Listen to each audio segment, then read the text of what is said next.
meine Laufbahn begann, ist 2 Jahre vorher mein Bruder tödlich verunglückt mit dem Auto. Und ich habe mir geschworen, als ich das gemacht habe, ich will das meinen Eltern nie mehr zumuten.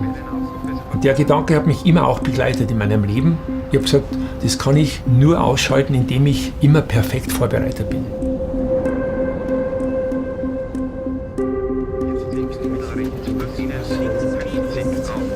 Durch eine optimale Vorbereitung wächst in dir Selbstvertrauen, es wächst in dir einfach der Mut, dass du das machst, weil du sicher bist, du hast es im Griff.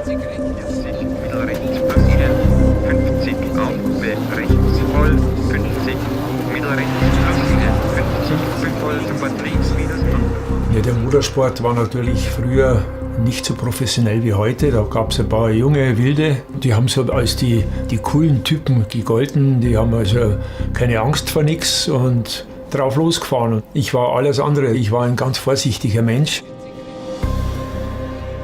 Auch der Fahrstil selbst von mir war sehr sauber. Ich bin also nicht spektakulär gefahren, so wie die anderen. Vor allem die Skandinavier waren ja da federführend in diesem Sport. Die haben dann irgendwie gemerkt, dass wenn dieser Bayer da mitfährt, der schaut immer so langsam aus und wenn du auf die Uhr schaust, war er wieder der Schnellste. Also da muss was dahinter stecken, was der macht.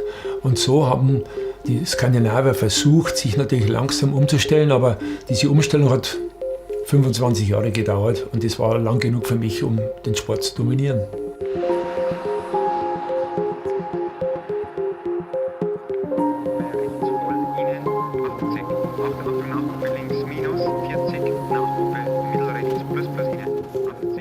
Arganid ist eine Prüfung, wo die Jahre vorher immer Nebel war. 70, Mittel links, Welle Aufgruppe, sofort Mittel rechts plus lang, 70, rechts minus Ihnen Aufgruppe, sofort links vor, 50, Mittel rechts plus. Dann habe ich zum Christian gesagt, wir müssen uns diesmal intensiver vorbereiten wie normal. Normal bin ich eine Prüfung 2 oder 3 Mal abgefahren. In diesem Fall bin ich sie 5 Mal abgefahren. Und dann habe ich mich aufs Bett gelegt und denke, jetzt fahre ich einmal die Prüfung in Gedanken ab.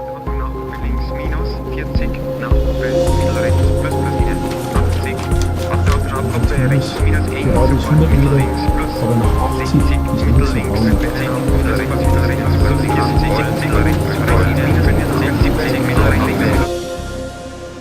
Und war dann um 4 Minuten 59 schneller wie der zweitschnellste. Das war so, wie wenn kein Nebel gewesen wäre. Das ist für mich heute unbegreiflich, aber damals war ich in der Lage, mir das so vorzustellen. Du hast Leidenschaft, du hast Akribie walten lassen, daraus wächst Selbstvertrauen, aber du musst trotzdem den Mut haben, es auch zu tun.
Everybody knows Porsche has engines at the rear. But 40 years ago, there was a model range that was completely different.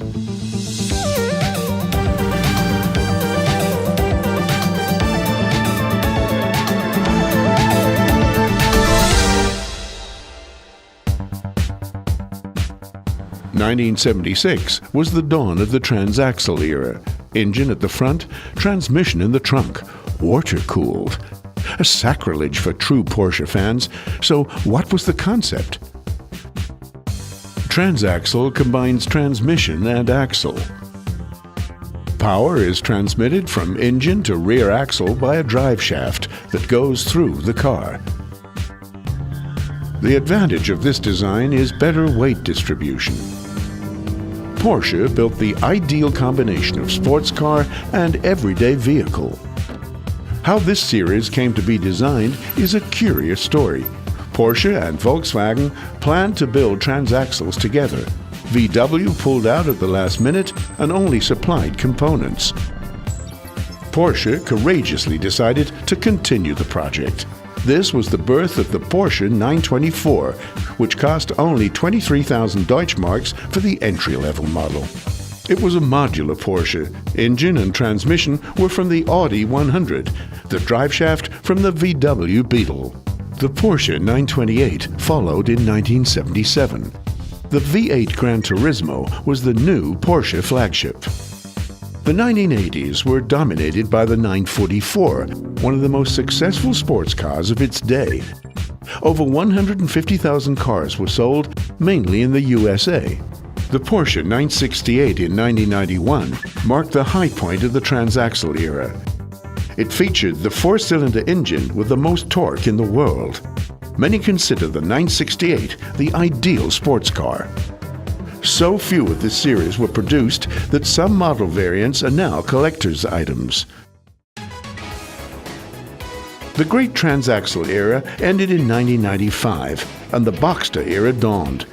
Although the transaxle design was considered an aberration by many fans, consumers loved it. Ordinary motorists made their dream of a Porsche come true. Nearly 400,000 transaxle Porsches were sold.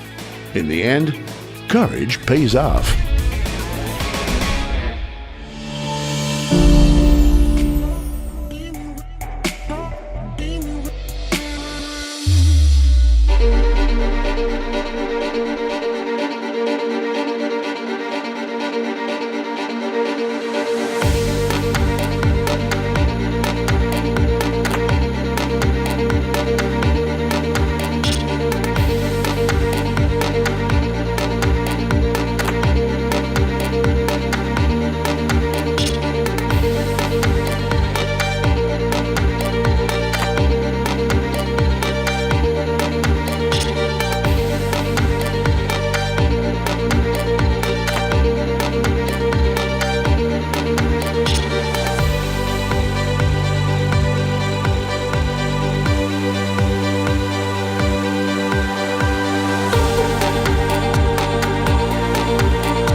vorbei ist, sagst du, Gott sei Dank, alles wunderbar, toll, war super, aber mir ist schon lieber, wenn ich was sehe.